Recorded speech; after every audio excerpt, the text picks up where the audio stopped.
Stuart, I have a question. This is Derek. Yes, there. It seems suffering is a bit of a problem. Can you talk about how to work with that? With suffering with a bit of a problem. Well, it's a big problem. Yeah. Well, how do I got to know a little bit about what's going on here. Problems are infinite in the universe. Well, suffering is coming my way, and I think the answer is just to do my inner work. But is the Well, there's a number suffering the of real answers. suffering? There's a number of First of all, you can't live your life with expectations. None of us are angels floating around in the cosmos in some perfect world. We live in a world of imperfection. We live in a world of conflict. We live in a world where when something good happens, it usually is followed by something not so good. When something not so good happens, it's followed by something good. And the world manifests inside us and around us that way because so much of the world is a manifestation of the human mind. And if you stop living with expectations about the way other people are supposed to function, and the way the world is supposed to be.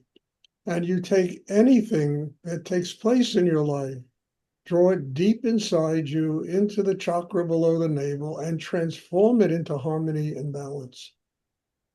So that you don't live in a world of expectations. Oh, well, things are on a kilter, people are crazy, they're this. It's going to go on as long as you and I and everyone else here is alive on the earth.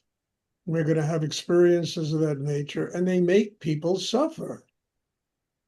We create suffering inside ourselves, mostly because we are not fully in balance. We're not fully rooted inside. We haven't transformed negative energy into an open heart. And it comes back to each and every one of us. How deeply do we take, life within us? How deeply do we live? How do we live? Do we live in a world where it just is God's world? And there's positive, there's negative, there's good, there's bad, there's war, there's peace, there's poverty, there's wealth, there's everything that is in opposition to each other exists in this world that we live in. And we can't expect it to be any different than the way it is. But we can change. We can build an inner life that is strong enough to deal with anything. It will not throw us off balance. It won't close our hearts. We'll stay open. We need that kind of inner strength because that kind of inner strength enables us to have a spiritual life. Otherwise, the positive and negative just rolls all over us. And we spend a lifetime just combating things we don't like and jumping for joy when we hit the lotto, and I mean, it's kind of stupid. You understand? And people never learn from history. They never learn from what they've been through in their life. I mean, is there anybody here who hasn't gone through some suffering? Tell me. We've all survived. You understand? And the whole purpose of it is to use whatever we are experiencing as a reminder of what we have to do to grow inside ourselves. If it's positive, okay, we take it deep inside, a reminder that we need to keep our hearts open and to feel the joy of living. If it's negative, it's a reminder of how we don't want to live and how we need to get stronger inside in order to transcend that negative energy. So it always comes down to a simple solution. It comes down to each and every one of us building an inner life.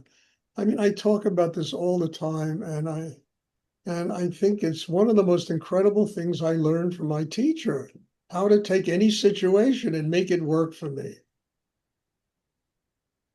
Not living with a why me complex. Oh my God, why am I going through this? What the hell?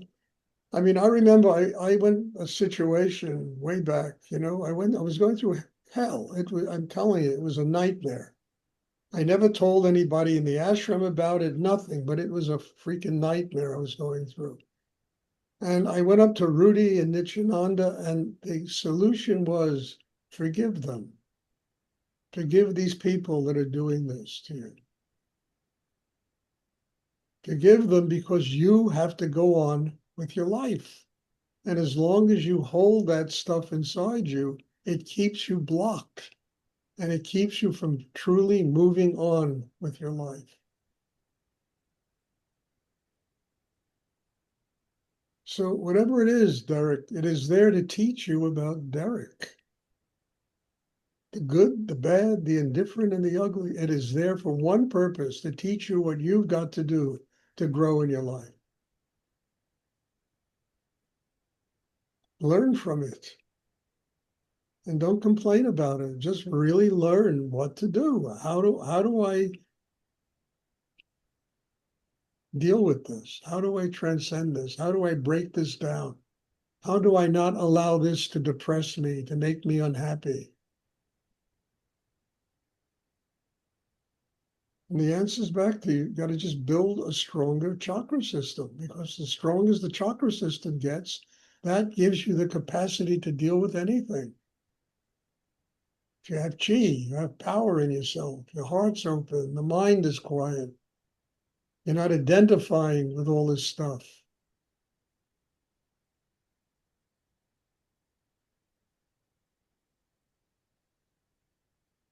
And for God's sake, there's so much to identify. We live in an insane world. We really do. And when I was a kid, I thought, oh, I'm going to go out and protest, and nobody's going to change this, but you can change yourself. That's what I learned when I was 25 years old. I'm not going to change this. I can change me. And instead of allowing the negativity to overwhelm me, I can look out at people with compassion, with love, they don't interfere with the spiritual progress and process that goes on inside myself.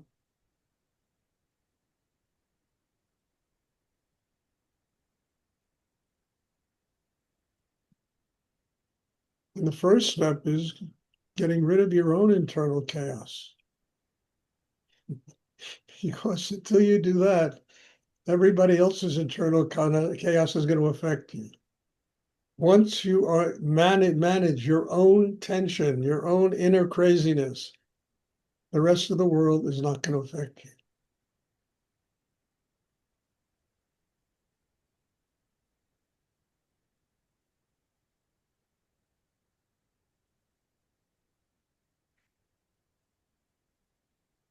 Now, I'm not saying what I'm talking about is easy to do, but it's certainly worth working towards each day, step by step, building a system that's strong enough to, first of all, manage our own internal chaos. Then that will give us the strength to manage what's going on in Gaza and, the Ukraine, all over the world, poverty, wealth, the billionaires, the trillionaires, all this stuff that goes on. But it's basically, just it's, it's great for animated movies.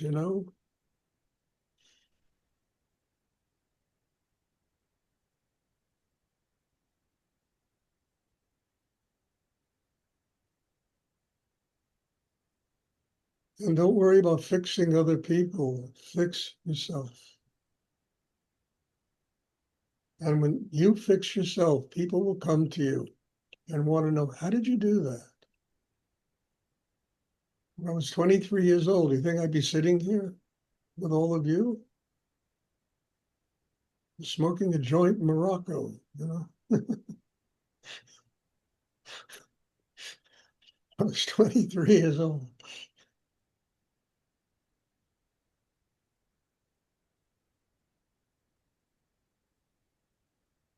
I thought I was doing something spiritual too. That's the worst of it.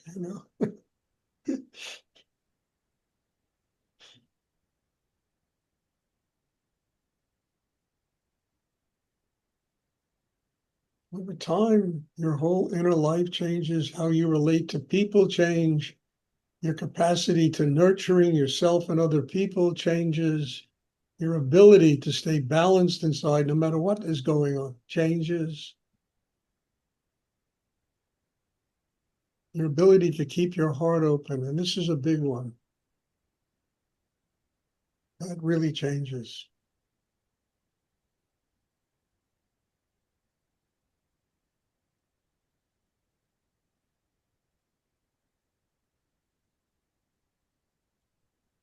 Does anyone else have a question? Great question, Derek. Wow. Thank you. Does anyone else have a question they would like to ask? I have a question, kind of about the forgiveness piece. So as I work on it, Wait. Okay, sit up and relax inside. Don't and let the question come from inside you, not from, you know.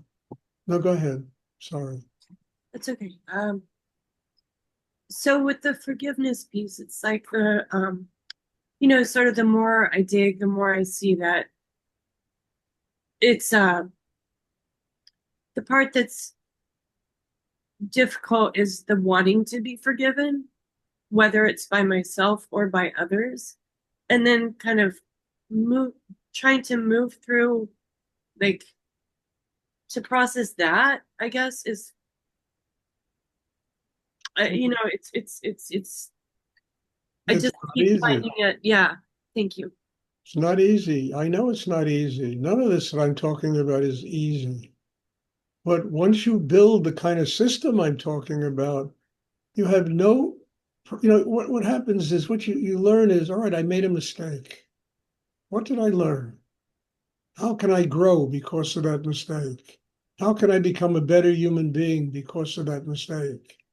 How can I forgive myself? Because if I don't forgive myself, I'm not going to be able to move on in life. Years ago, I once had a student, who came to me and had a really difficult situation. I mean, she was sexually abused by her father, and there was this anger, and it really kind of stifled her life. And I spent maybe about bit of time with her, and I finally said to her, "Look, you have to forgive your father. Now I know this is not an easy thing to do, but until you forgive your father, you will never move on in your life. So you're going to be stuck. This is going to be the condition you're going to live with the rest of your life. Forgive them."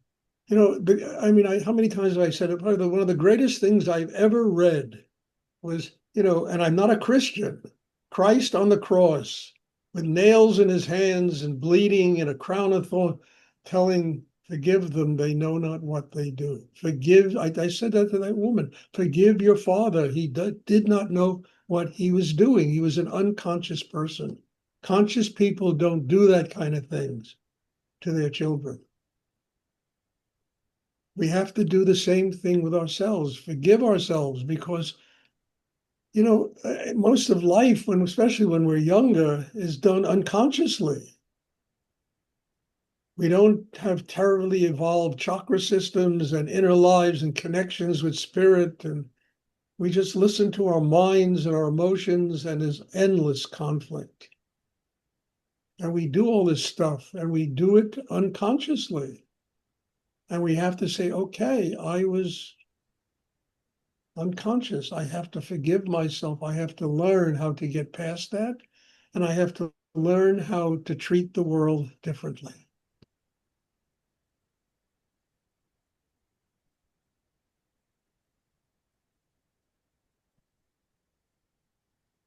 It once again gets back to a simple reality. It's not in the objective world, it's in the subjective world. It's within each and every one of us to transform ourselves, to change. And once we do that, the world we see begins to change. It really does. We don't look at life the same way. But part of it is getting past all the times if you'll pardon my Bronxese, all the times we fucked up. You know, we really have, every one of us. And we need to get strong enough to absorb it, to break it down, and to transform it into an open heart.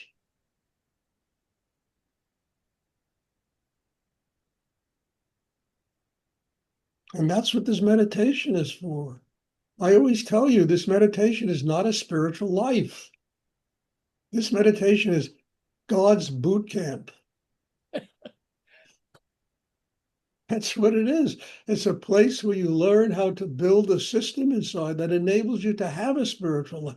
Because a spiritual life is 24 hours a day, 7 days a week.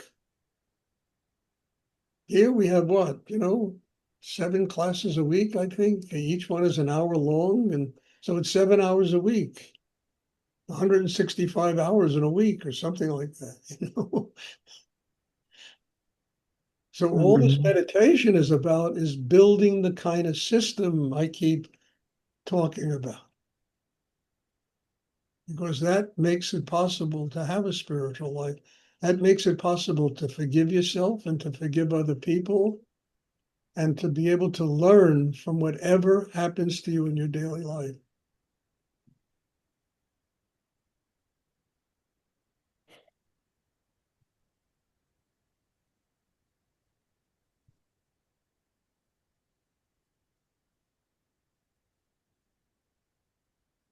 Does anyone else have I hope that's clear, Faith, I mean, and I'm not saying what I'm talking about is easy. It's the hardest goddamn thing to do in the world, to master oneself. But probably the only thing harder is to get spiritually enlightened. But both of them come through profound inner work.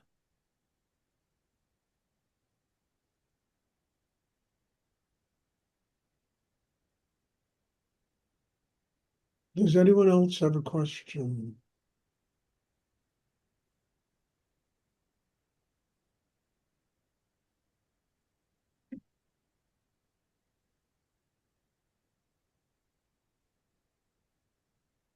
Okay.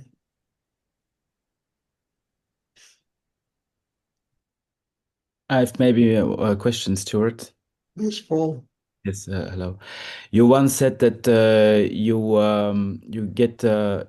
you can take only what you're ready for in this class. I mean, in that note, also on forgiveness, for the previous question, but at myself, I struggle sometimes with anxiety. And then I try to do the meditation, but I just cannot get past the anxiety. Like it's blocking the hara, or also now, I feel it has effect on me, the meditation I do with you, but still somewhere it blocks or so. I cannot get past anxiety from time to time. You and everyone else. Yeah, okay. Well, You and everyone else. hmm But Look, it's look, like the body. Yeah. hey, Paul, why don't you start laughing at yourself a little bit? Stop taking yourself so seriously. hmm I mean, look, you were involved in the theater, you were involved in, a little comedy really opens yourself up and it opens up other people also. And the ability to just laugh at ourselves. Hey, why am I so upset? What am I upset about? And understand that no matter what you are upset about now, it's going to pass. It's going to pass. And it's just telling you on that road that you're walking where things upset you, and it's telling you you need to work on yourself. You need to get deeper. You need to get ground. It doesn't just happen. And you shouldn't have this thing in your brain where you have to be perfect all the time. Who's perfect? God is perfect. The rest of us are a bunch of, bumble around the earth, just bumping into each other all the time. And the whole idea of being perfect, I have to be perfect. No, you know, nobody grows when they're perfect. Everybody grows because they struggle against their imperfections. So accept your imperfections. Have a good laugh at them. And say, they're teaching me to grow in my life. I mean, the greatest theater is written about imperfections in people. Hamlet, Macbeth. I mean, all these plays are about, the tragic in nature of human beings and what they go through in their life. Every single one of them. How many works of art are about perfection? It's always about struggling to get to perfection. So, Paul, you don't have to be perfect. Understand? You're going to make mistakes, but God has blessed you with a wonderful life, a wonderful daughter, a wonderful wife. You have creativity and talent. Let them open your heart to them. And then most of these problems are going to just disappear. I mean that. Your problem, Paul, is that you've got to be perfect. And you're never gonna live up to that image you have in your brain about having to be perfect. So accept your imperfections and grow with them and allow them to become part of your evolution and growth in life. They're one of the best ingredients in the soup of life, the imperfections, because they make us grow. They remind us that we haven't arrived yet.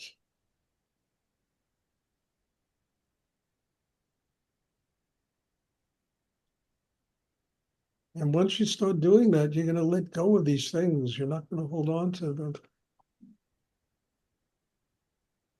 And I'm not talking from not having gone through what you talked about. I've been through it. When I was younger, I was so afraid to do anything because I would make a mistake.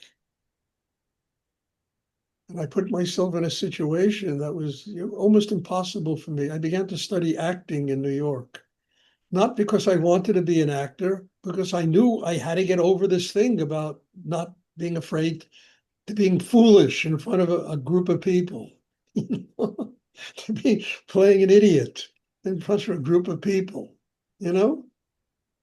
And it was wonderful. It really helped me grow in my life doing that.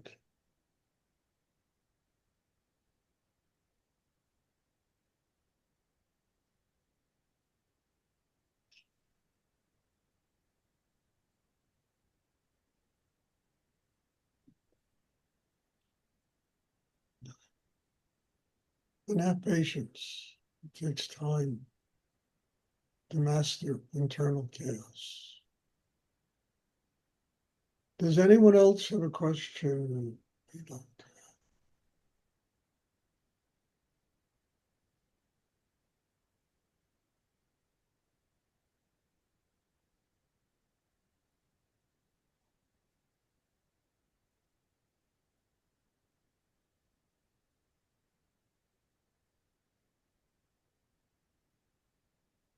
Okay, if there are no more questions, as I announced earlier, I won't be having a class tomorrow.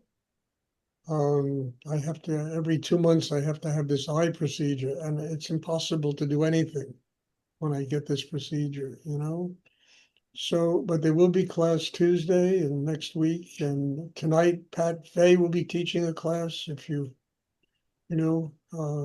want to attend that one. And he'll be teaching. He's a very good teacher. And God bless you all. Thank you. And I'm looking forward to seeing everybody. Thank you. Thank you, Stuart. You're welcome. Thank you, Stuart. Thank you, Stuart. You're Good. welcome.